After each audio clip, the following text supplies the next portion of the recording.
તહેવારોની સિઝનમાં મોંઘવારીનો માર વેઠતી જનતાને પહેલા ખાંડના ભાવે ઝટકો આપ્યો અને હવે ડુંગળીના ભાવમાં પણ ઉછાળો આવ્યો છે।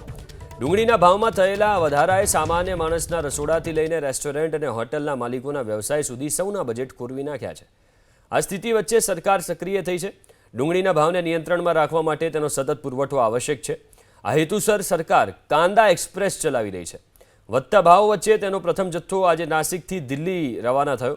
महत्वपूर्ण समाचार ये कि कांदा एक्सप्रेस बफर स्टॉक में 840 टन डूंगળી दिल्ली पहुंचશે।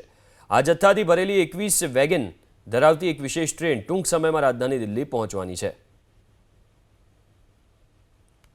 केंद्र सरकार के मूल्य स्थिरीकरण योजना के तहत उपभोक्ताओं का हित ध्यान में रखते हुए आज लासलगांव रेलवे स्टेशन से दिल्ली की तरफ प्याज का 21 बोगी वाला एक ट्रेन रवाना होने जा रहा है। हम अभी खड़े हैं लासलगांव रेलवे स्टेशन पे।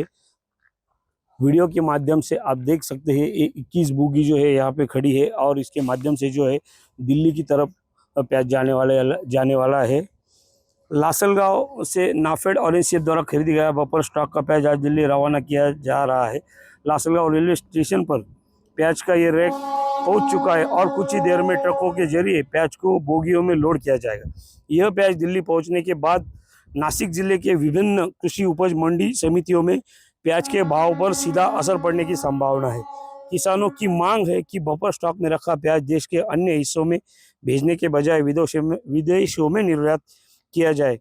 किसानों को करीब 2 साल बाद कहीं जाकर प्याज के अच्छे दाम मिल रहे हैं। अभी फिलहाल नासिक के मंडियों में 4000 तक जो है प्याज को दाम मिल रहे हैं और उसमें भी भारी असर पड़ने की संभावना है। संदीप जेजुरकर, संवाददाता, लासलगांव, नासिक।